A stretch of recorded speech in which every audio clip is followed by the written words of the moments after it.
வணக்கம். நந்தனார் எல்லாருக்கும் தெரியும். 63 நாயன்மார்களில் ஒருத்தர். அவர் வாழ்க்கையில் நடந்த சுவாரஸ்யமான விஷயங்கள், அவர் சென்று வழிபட்ட ஸ்தலங்கள் அப்படிங்கிற ஒரு தலைப்பில் நம்ம கோயில் உலா அப்படிங்கிற விஷயத்தை நம்ம பார்க்கலாம். அவர் நாகப்பட்டினம் மாவட்டத்தில் ஆதனூர்னு ஒரு கிராமத்தில், ஒரு சின்ன ஊரில் வாழ்ந்தவர். அவர் ஒரு அந்தணருக்கு கீழே தினக்கூலியாக விவசாய தொழில் பார்த்துட்ருக்காரு. கூடுதலாக ஒரு வேலையும் பார்க்குறாரு. என்ன வேலை அப்படின்னா, இறந்த மாடுகளின் தோள்களை பதப்படுத்தி மேளம் செய்கிறதுக்கு, சிவன் கோயிலில் வாத்தியங்கள் செய்வதற்கு கொடுக்குறாரு. இதனால் அவர் நிறைய கோயிலுக்கு, அங்கே இருக்கிற கோயில்களுக்கெல்லாம் அவர் போகிறாரு. அப்போ போகும்போது ஒரு கோயிலுக்கு அவர் அடிக்கடி போகிறார். அது எந்த கோயில் அப்படின்னா, மயிலாடுதுறைக்கு தாலுக்காவில் இருக்கக்கூடிய திருப்பூங்கூர் அப்படிங்கிற ஒரு கோயிலுக்கு போகிறாரு. அங்கே இறைவன் பேர் சிவலோகநாதர், அம்பாள் பேர் சௌந்தரிய நாயகின்னு பேர். ஏன் அந்த ஊருக்கு அப்படி ஒரு பேர் வந்துச்சு அப்படின்னா, அந்த ஊர் ஒரு காலத்தில் புங்க மரக்காடாக இருந்தது. அந்த ஸ்தல விருட்சமே புங்க மரம். அதனால் அந்த ஊருக்கு பேர் திருப்பூங்கூர் அப்படின்னு பேர்.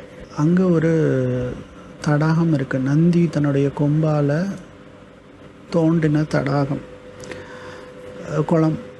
அந்த குளத்தை பார்க்குறாரு நந்தனார். அது ரொம்ப தண்ணி இல்லாமல் இருக்குது. அதை தூர் வாரணும்னு நினைக்கிறாரு.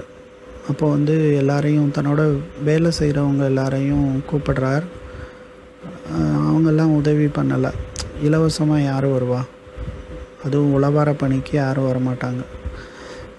அப்போ என்ன பண்ணுறாருன்னா, இறைவன்கிட்ட வேண்டுறாரு, உன்னோட உழவார பணிக்காக நான் செய்ய ஆசைப்பட்றேன், ஆனால் எனக்கு உதவி பண்ண யாரும் இல்லை, நீ தான் எனக்கு உதவி பண்ணணும் அப்படின்னு இறைவன்கிட்டே கேட்குறாரு. இறைவன் உடனே அவருடைய பக்திக்கு இணங்கி விநாயகரை நீ போய் அவருக்கு உதவி பண்ணு அப்படின்னு சொல்கிறார். உடனே விநாயகர் ஒரே சமயத்தில் தன்னுடைய துதிக்கையால் ஒரே வெட்டில் அத்தனையும் தூர்வாரிடுறார். இதை பார்த்து அசந்து போன நந்தனார் இறைவன்கிட்ட நன்றி சொல்கிறாரு. கோயிலை சுற்றி சுற்றி நன்றி சொல்கிறாரு. அப்போ அவருக்கு ரொம்ப ஆசை இறைவனை பார்க்கணுன்ட்டு. ஏன்னா அவர் தாழ்ந்த குலத்தில் பிறந்ததுனால அவர் உள்ளே போகிறதுக்கு அனுமதி கிடையாது. வெளியிலிருந்தே இறைவனை பார்க்கணுன்னு ஆசைப்படுறாரு. அப்போது ரொம்ப அழுது வேண்டுறாரு இறைவன்கிட்ட, என்னை தயவுசெய்து உன்னை பார்க்குறதுக்கு எனக்கு அனுமதி தரணும் அப்படின்னு கேட்குறாரு. உடனே சிவபெருமான் அதுக்கும் இறங்கி நந்தி கிட்ட சொல்கிறார். வெளியில் இருக்கிற பிரகாரத்தில், அதாவது பிரதோஷ நந்தின்னு சொல்லுவாங்க, பெருசாக இருக்கும் நந்தி, நாக்கை வெளியில் நீட்டிகிட்டு இருக்கும் அந்த நந்தி பார்த்து சொல்கிறாரு, திருநாளை போவார் என்னை பார்க்கும் பொருட்டு நீ சற்று விலகி இரும் பிள்ளாய் அப்படின்னு சொல்கிறாரு.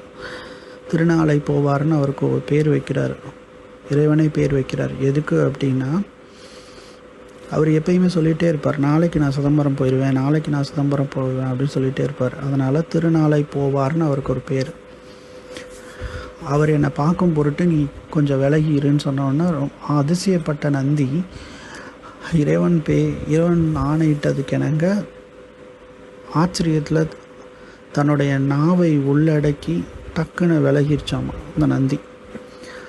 அதனால் இன்றைக்கும் நீங்கள் போய் பார்த்தீங்க அப்படின்னா, அந்த நந்தி நாவை உள்ளே அடக்கிட்டு, அது எப்பயுமே நந்தி அந்த பிரதோஷ நந்தி சிவனை பார்த்து இருக்காது, ஒரு சைடாக தான் பார்த்துட்ருக்கோம்.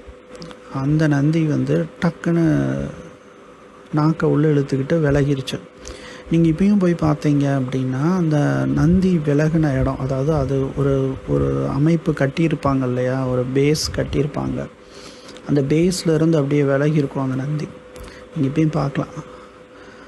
வெளியே நின்று அவர் வழிபடுறதுக்கு உதவியாக அந்த நந்தி அந்த மாதிரி விலகின காட்சியை நீங்கள் இப்பயும் பார்க்கலாம். நந்தி அப்படி எல்லாமே ஒரு சேர அப்படி விலகி இருக்கும். வெளியிலேருந்து பார்த்தா உள்ளே இருக்கிற கருவறையில் இருக்கக்கூடிய இறைவன் தெரிவார். இந்த மாதிரி ஒரு